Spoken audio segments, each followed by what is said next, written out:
Mana o'rtoqlar, Andijon qora tovuqlarini 3,5 oydan keyin boqsangiz, zo'r boqsangiz tuxumga kiradigan varianti sotiladi. O'sha 1 oylik bo'lib qolayotgan varianti. Makion berdi o'rtoqlar. 10 tadan bitta ikkita xo'roz chiqadi xolos. Shular sotiladi. 3 xil turdagi vaksinalarni qilganmiz. Hamma joyini yaxshi qaralgan, xarajatidan qochilmagan. Kimga kerak bo'ladigan bo'lsa, Namanganda Mingbuloqda, Jamashuyda, hatto mana bunday ko'kotlargacha mana berilayotgan. Sababi tashqariga chiqib yurishga moslashtirilayotgan jo'jalar. Hozir mana bularni bir qator yurib ko'rsataman. Manzilimiz Namangan Mingbuloqda, Jamashuyda, O'zbekiston bo'ylab dastavkalari bor. Ekranda raqamlar chiqadi, aloqaga chiqaverasizlar. Hay, jo'jalarni qarang, yurishini. Hozir sizlarga video davomida to'liq ma'lumotlarni berib o'tamiz. Aloqaga chiqaverasizlar kimga kerak bo'lsa. Mana jo'jalar. Qalay? Qiziqarlimi sizlarga ham? Ko'z tegmasin, zo'r boqib qo'ydik, bor bu safar ham jo'jalarimizni. Chunki hamma mineral ozuqalarini ham, vitaminlarni ham hammasini berganmiz-da, vaksinasini ham uchalasini ham qilganmiz.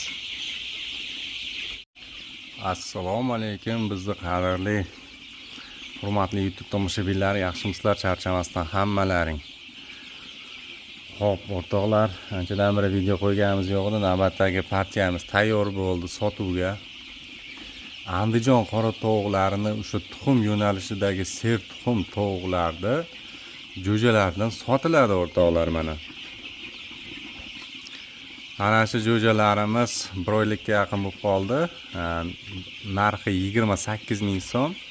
Sababi makion, ya'ni 10 tadan bitta bo'lmasam 1,5 ta shunaqa atrofida xo'roz chiqadi-da. Asosan 100% makion deb ajratilgan, endi adashgan hisobiga bitta ikkita xo'roz chiqadi. Keyin nima sababdan narxi 28 ming bo'lardi o'rtoqlar?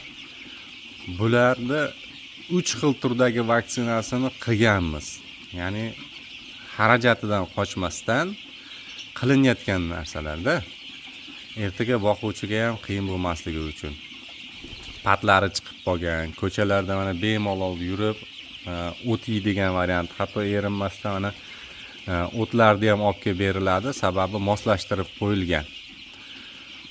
Yerlarda mana bemalol yuradigan, ko'chalarda boqsangiz bo'laveradigan. Hozirgi kunda mana aprel oyi kunlar isib ketdi. Tashqarida ham ob-havo juda zo'r bo'lyapti-da. Boqsangiz bemalol ko'chada o'tlarni yeb yuraveradi. Kechqurunga lekin biroz panaroq joy bo'lishi kerak, ya'ni ochiq skvoznyakda qolish kerak emas. Patlari chiqib qolgan, o'limdan chiqqan deymizmi, shunaqa holatdagisi. Hozir bularda boqilish tartibi haqida ham biroz ma'lumotlarni berib o'taman. Manzilimiz Namanganda Mingbuloqda, Jamashuyda. Hozir telefon raqamlari ekranda chiqadi. Sotilish qanday o'rtoqlar? Agar kimdir 20 ta, 30 ta olmoqchi bo'lsa, kelib olib ketishi mumkin, marhamat. 50 ta va undan yuqorisiga dastavka bor, u ham kelishilgan holda. Ya'ni yo'l kirasini to'laysiz, qandaydir yetkazish masalasini gaplashamiz. Kimdir misol uchun biznes qilaman deb 500 ta olaman der, 1000 ta olaman der, 1,5 ming ta, 2000 ta olaman deydiganlar chiqib qoladi-da, biznes qilib boqaman deydiganlar. Ularga ham bemalol tavsiya qilamiz. Chunki o'zimiz qaraganmiz, o'zimiz parvarishini qildik mana. Xudoga shukr, zo'r holatlarida ko'z tegmasin.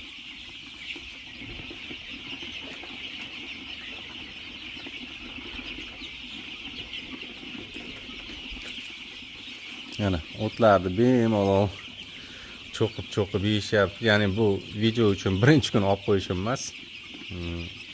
Har doim har kuni o't yeyishadi. Xo'sh, keyin boqilish tartiblarini aytib o'tadigan bo'lsak, o'rtoqlar, makion chiqadi, o'sha ser tuxum Andijon qora tovuqlarining makion jo'jalari.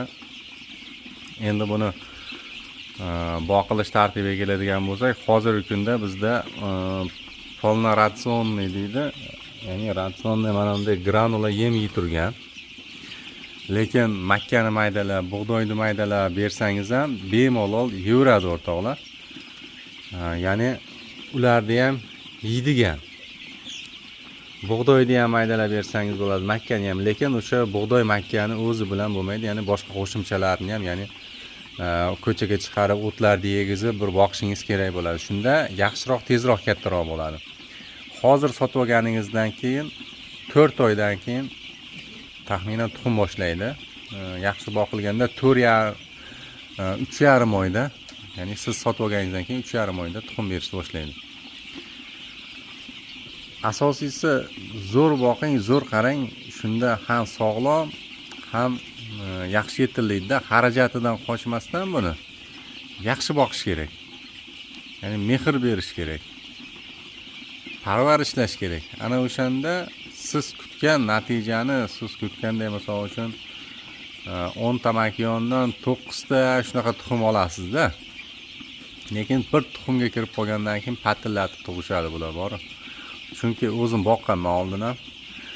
Kattasini ham boqdim o'tgan yili. Bu yilga imkoniyat bo'lmaganiga kattasidan boqa olganim yo'q xolos.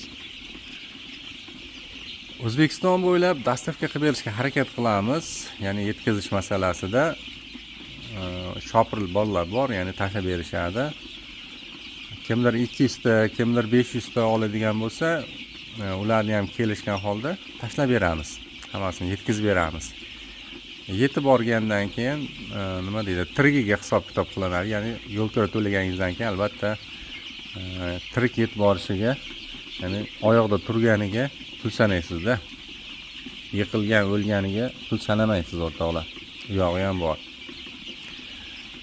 Biroz xarajatidan qochmagan holda sifatli narsa chiqarib berishga harakat qilyapmiz. Shuning uchun 1-2 ming so'm sizga qimmat ko'rinishi mumkindir. Endi ba'zi birlar qimmat deydigan bo'lsangiz deb shu taraflarni aytib o'tmoqchiman-da. Tashqarilarga yurishgani bemalol moslashtirilgan jo'jalar hammasi xushyor.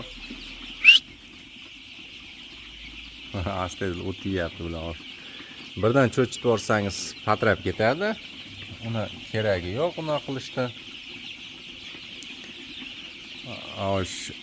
Temperatura 25 gradus shunaqa tavsiya qilinadi o'rtoqlar hozir. Ya'ni 25 gradusdan kech qilingan misol uchun bir joyda to'planishib yotadi. Uncha haligi pastroq bo'lsa ham balki bilinmasligi mumkin, lekin 25 gradus tavsiya qilingan gradusda, ya'ni hozir kunduzi 29-30 gradusgacha chiqyapti. Kunduzi bemalol ko'chalarda, quyoshlarda yuraveradi. Ertalabdan kechgacha-da. Kech pet uyasiga kirganda uyasini bekitib, yo'llarini bekitib, salafanlab yoki qanday bekitib qo'yish kerak bo'ladi. Ozuqasi masalasida aslida berganingiz deydi, faqat kaloriya jihatidan, ya'ni sizda aytaylik bir kunda 100 kaloriya yeyish kerak bo'ladigan bo'lsa, siz berayotgan ozuqada ham 100 kaloriya bo'lish kerak-da, nima berishingizdan qat'iy nazar.